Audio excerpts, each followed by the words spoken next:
Allah sampaikan, nahnu naqussu 'alaika naba'ahum bil haqq. Kata Allah, dengan segala keagunganku. Ingat, nahnu itu akar dari kata inna. Ya, na-nya asal dari nahnu. Ta'zimun nafsi, ta'zimus sya'ni. Masih ingat pelajaran kita di Aku Suka saat Ramadan? Ta'zimun nafsi menunjukkan keagungan Allah, ta'zimus sya'ni menunjukkan kehebatan, keagungan, kebesaran informasi yang akan disampaikan. Ya, seakan Allah ingin mengatakan, demi keagunganku, demi kehebatanku, aku sampaikan informasi yang sangat berharga, informasi yang sangat bernilai, yang sangat dahsyat, sangat hebat. Nahnu naqussu 'alaika naba'ahum bil haqq. Kami kisahkan kisah para pemuda yang hebat itu, kan? Dengan sesungguhnya.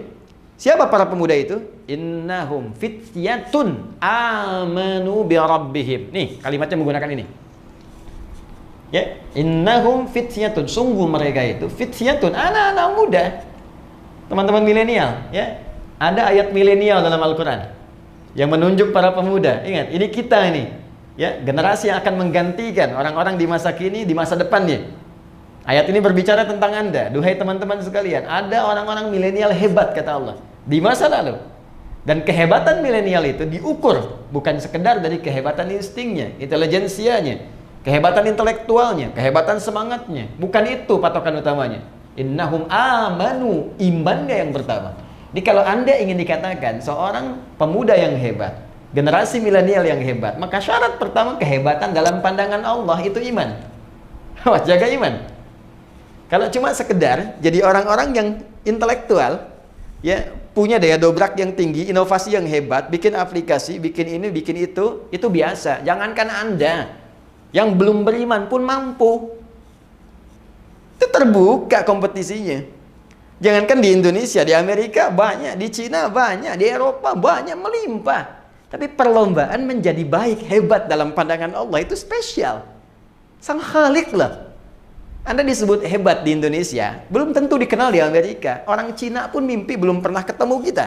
Orang Eropa belum tentu pernah lihat kita. Ya kan? Tapi kalau Anda disebut hebat oleh Allah, maka langit dan bumi mengatakan Anda yang terbaik. Maka syarat pertama, generasi pemuda hebat, itu kata Allah, amanu bi rabbihim, iman dulu. Nah, kenapa mereka disebut hebat? Ini dahsyat. Saking ingin mengupgrade imannya, mempertahankan imannya, mereka menghadapi intimidasi yang sangat luar biasa. Dikejar-kejar sampai masuk gua. Ancamannya bukan hanya sebatas intimidasi, bisa eksekusi. Bukan cuma persekusi, bisa dieksekusi. Ya, mereka untuk mempertahankan iman supaya di-upgrade imannya itu sampai masuk ke gua. Saking inginnya dekat dengan Allah Subhanahu wa taala, saking ingin mempertahankan visi kehidupannya. Maka Allah katakan innahum, pakai inna, ya, harfu nasbin wa taukidin, tansibul isma wa tarfa'ul khabar, mabniun 'alal fathi la mahalla lahu minal i'rab. Huruf nasab yang mengangkat rafa ism, orang yang akan diangkatnya. Ini diangkat oleh Allah nih. Ini contoh nih, saya angkat nih. Kenang kisahnya. Sampai kini masih diingat kisahnya. Ya. Wa taukidin, Allah kuatkan. Saya tegaskan, ini orang-orang hebat, contoh mereka. Ya, tansibul isma wa tarfa'ul khabar, dinasabkan. Nasabkan isimnya jadi dibuka. Ya, saya kembalikan tadi. Perhatikan baik-baik. Tansibul isma, dinasabkan isimnya, dibuka, tancapkan dengan kuat. Seakan-akan ingin mengatakan ini orang-orang bisa menancapkan dirinya, keimanannya pada dirinya dengan kuat. Ya, wa tarfa'ul khabar, diangkat beritanya sampai sekarang, ya, terekam sampai sekarang dikenang. Ya, mabniun 'alal fathi, mabni ditetapkan, fathah dibuka untuk kita. Ini kalau ngaji bahasa dengan dalam, ya. Kalau ngaji cuma standar di nahwu, sharaf mungkin nggak sampai ke situ. Tapi kalau kita bawa ke ilmu bahasa, itu kita dapatkan, itu banyak makna. Banyak makna, harakat itu ada maknanya. Mabniun 'alal fathi, dibuka. Jadi contoh buat kita, la mahalla lahum lil i'rab. Tidak ada tempat untuk mengalami perubahan, nggak goyah dia. I'rab itu kan berubah, nggak goyah. Ini luar biasa. Nah, yang menarik apa? Belum selesai ayatnya. Wazidnahum huda. Ketika mereka mampu mengupgrade imannya, mau naik ke level yang ini, sehingga merasakan kenikmatan iman, apa yang terjadi? Kami tambahkan hudan.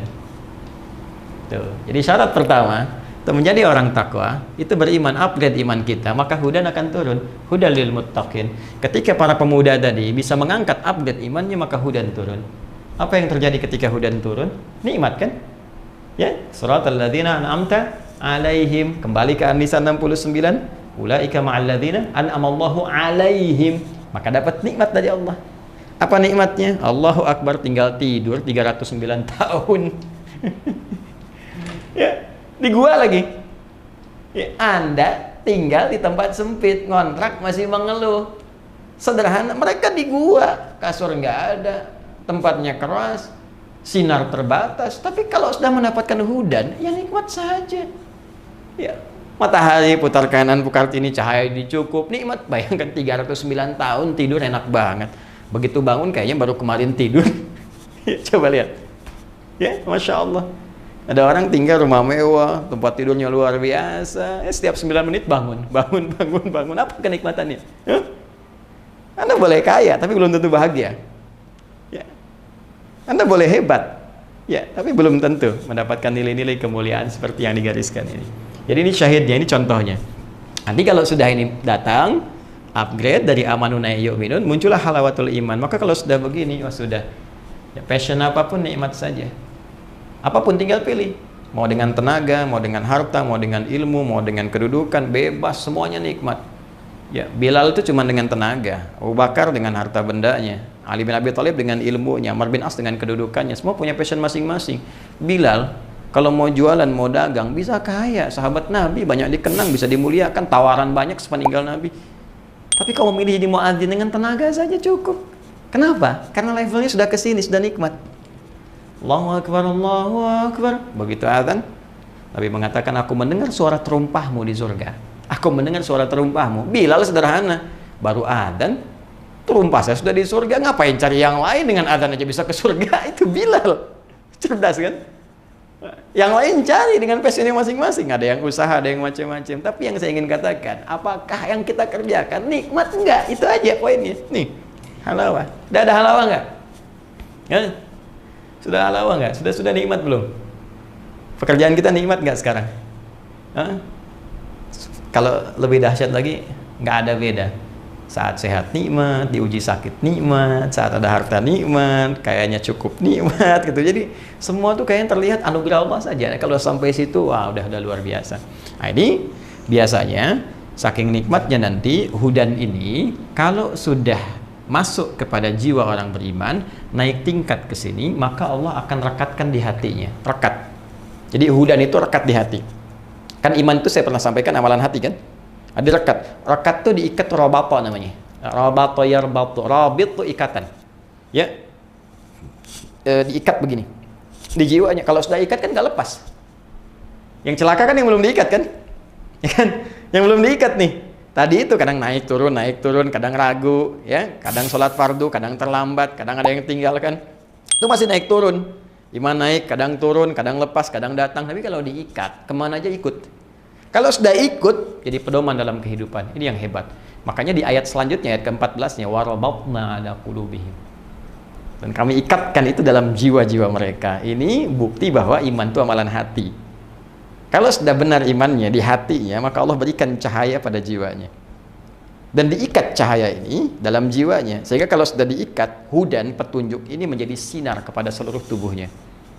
Karena itulah ketika dia menjadi sinar, maka semua aktivitasnya dibimbing oleh iman tadi yang sudah dapat cahaya.